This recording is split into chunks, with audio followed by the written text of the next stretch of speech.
जब देश का राष्ट्रपति एक है, देश का प्रधानमंत्री एक है, देश का संविधान एक है, तो हमारे देश की शिक्षाएं क्यों नहीं है कि सफाई कर्मचारियों को भी देशभक्ति का सम्मान और शहीद का दर्जा दिया जाए। आप अकेले निकले हैं, क्या लग रहा है सरकार ऐसी मांगे मानेगी? हम बहुजन समाज का एक बेटा हैं और हमारे जितने भी बहुजन संगठन हैं, हम सभी संगठनों को आदर सम्मान करते हैं और उनके जो भी आंदोलन होती है उस भीड़ के हिस्सा बनते हैं और सफल बनाने के लिए कार्य जरूर करते हैं। क्या बहुजन समाज सिर्फ भीड़ का हिस्सा ही रहेगा?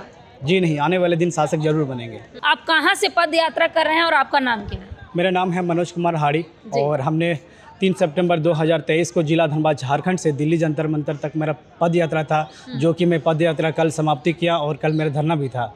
और आज हमने रिसीविंग लेने के लिए सर बुलाए थे, तो आए हुए हैं और आप लोगों ने हमसे ये मिशन, ये आंदोलन की जानकारी लेने इसके लिए आभार धन्यवाद करता हूँ। माननीय प्रधानमंत्री जी से 12 प्रमुख मांगों को लेकर के 1200 किलोमीटर पद यात्रा किया मैं धनबाद झारखंड से लेकर के दिल्ली तक। और हमारे तीसरी चरण जो आंदोलन है वो आमरण अनशन की थी, जो कि परमिशन नहीं दी जा रही। दिल्ली पुलिस हमको आमरण अनशन की परमिशन नहीं दी जा रही है, लेकिन एक दिवसीय अनशन करने के लिए इजाज़त दी जा रही है। अगर सरकार हमारे 12 प्रमुख मांगों को अगर नहीं मानती है तो अनिश्चितकालीन या आमरण अनशन की धरना जरूर करेंगे।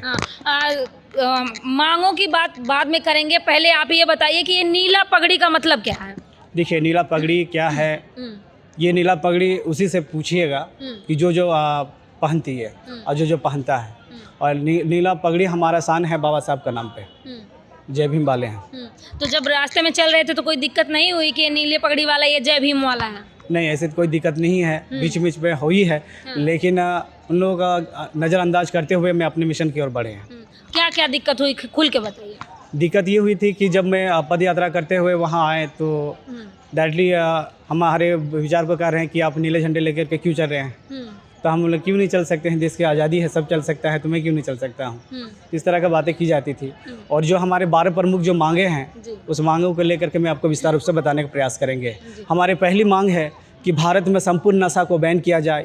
भारत कैसे एक सफल नशा मुक्त देश बने, इसके लिए सरकार नया कानून बनाए ताकि बेचने वाले, खरीदने वाले, पीने वाले, फैक्ट्री लगाने वाले के ऊपर नॉन अवेलेबल सेक्शन के तहत केस दर्ज हों, 6 महीना तक बेल न मिले, ऐसी मजबूत कानून लाया जाए। क्योंकि नशा के कारण हमारे देश का भविष्य युवा बर्बाद हो रही है और जिस प्रकार हमारे देश का भविष्य युवा बर्बाद हो रही है तो युवाओं को बचाने के लिए भारत में संपूर्ण नशा को बैन किया जाए। ये पहली मांग है। दूसरी मांग है एक देश एक शिक्षा। जब देश का राष्ट्रपति एक है, देश का प्रधानमंत्री एक है, देश का संविधान एक है, तो हमारे देश की शिक्षाएं क्यों नहीं है? आज़ाद भारत में 2 प्रकार की शिक्षा की, एक सरकारी स्कूल, एक दूसरी प्राइवेट स्कूल। ऐसी गैर बराबरी शिक्षा को समाप्ति किया जाए और शिक्षा में समानता लाया जाए। चाहे इस देश के प्रधानमंत्री का बेटा हो या इस देश का एक गरीब का बेटा हो, चाहे इस देश का अडानी अंबानी का बेटा हो या फिर मजदूर का बेटा हो, सबका बेटा एक छत के नीचे समान शिक्षा, बेहतर शिक्षा, फ्री शिक्षा हो, ऐसा शिक्षा नीति लाया जाए। ये दूसरी सबसे बड़ी मांग है। तीसरी मांग है कि सफाई कर्मचारियों को भी देशभक्ति का सम्मान और शहीद का दर्जा दिया जाए। ये तीसरी सबसे बड़ी मांग है। इस प्रकार 12 प्रमुख मांगों को लेकर के ये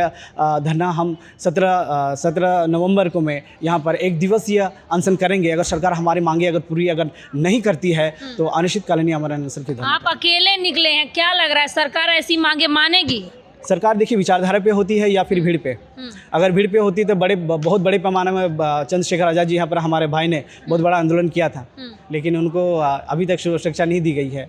और अभी जो हम अकेले हैं तो कहीं ना कहीं अगर अकेले पे हूँ और भीड़ पे है तो उससे कोई फ़र्क नहीं पड़ती है। अगर भीड़ अगर है फिर भी देना पड़ेगा, सिंगल भी है तो ये भी देना पड़ेगा। सरकार का अगर लगे कि जायज़ मांग है या नाजायज़ है वो क्लियर करें, तो हमारी जायज़ मांग है। जब चंद्रशेखर आज़ाद इतने बड़े सरोकार हैं बहुजन के, उनको सुरक्षा नहीं मिली, उनको फैसिलिटीज़ नहीं मिली, तो आपकी क्या मांगे पूरी हो पाएंगी?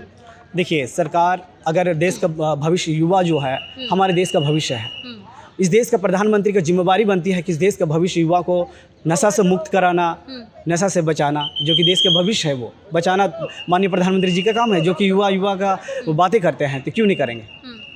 अच्छा, ये बताइए आप किस पार्टी से बिलोंग करते हैं या किस पार्टी में जाने का मन है आपका? हम बहुजन समाज का एक बेटा हैं और हमारे जितने भी बहुजन संगठन हैं, हम सभी संगठनों को आदर सम्मान करते हैं और उनके जो भी आंदोलन होती है उस भीड़ के हिस्सा बनते हैं और सफल बनाने के लिए कार्य जरूर करते हैं। क्या बहुजन समाज सिर्फ भीड़ का हिस्सा ही रहेगा? जी नहीं, आने वाले दिन शासक जरूर बनेंगे। आने वाले दिन शासक जरूर बनेंगे। जिस तरह संघर्ष हो रही है देश में, होगे जरूर। तमाम बातें कही जा रही हैं कि संविधान खतरे में है, आपको क्या लगता है? जी राइट, सही कह रहे हैं। संविधान खतरे पे है। अगर संविधान पे अगर आज आती है तो पूरा बहुजन समाज सड़कों पे होगी। 2 अप्रैल तो भारत बंद की हुई थी, उससे भी बड़े 10 गुने पैमाने में जो है पूरे भारत में जो है ना सैलाब हमारे बहुजन समाज की होगी। अच्छा ये बताइए, अगर आपकी कोई मदद करना चाहता है आपके पद यात्रा के दौरान तो आपसे कांटेक्ट कैसे करेगा? कॉन्टैक्ट नंबर मोबाइल नंबर से मेरा नंबर है। मेरा नंबर है 8340298646। इस पे हमारे नंबर पे कॉल करके वो कांटेक्ट कर सकते हैं। मेरा नाम है मनोज झाड़ी, जो कि धनबाद झारखंड से पैदल यात्रा करते हुए देश की राजधानी जंतर मंतर तक पहुंचे हैं। आपको कब लगा कि पद यात्रा करनी चाहिए? ये यात्रा के लेकर के हमने 4-5 महीने पहले से भी जो है ना इस चीज़ को लेकर के मैं ग्राफिंग कर रहा था मैं कि पद यात्रा करेंगे। आपने पढ़ाई लिखाई कितना किया? Non matric. मैं 9 पास हूँ, मैं ज़्यादा नहीं पढ़ा हूँ जी। तो इतनी समझ कहाँ से आई आपको कि ये मुख्य मांगे होनी चाहिए, भारत में ये चीज़ें लागू होनी चाहिए? अब जैसे अच्छे पत्रकार जो होते हैं अच्छे अच्छे विचार को रखते हैं, सीखने को मिलता है। अच्छे अच्छे जो संगठन में विचार रखते हैं वहाँ से सीखने को मिलते हैं। ये एक विचारधारा है, विचार को सीख लीजिएगा, उस विचार को जन जन तक पहुँचाने का कार्य कीजिएगा, है ना जी। तो क्या अभी किसी अधिकारी से मुलाकात हुई है आपकी? जी बिल्कुल, अभी आए थे रिसीविंग लेने के लिए, तो सर बोला कि हम आप 1 घंटा पे दे रहे हैं, तो हमको भूख लगा तो हम खाने के लिए जा रहे थे, तो मैंने यहाँ सब जाएंगे, सर से रिसीविंग लेंगे, निकलेंगे और तैयारी करेंगे 17 नवंबर का आंदोलन के लेकर के यहाँ 1 दिवसीय।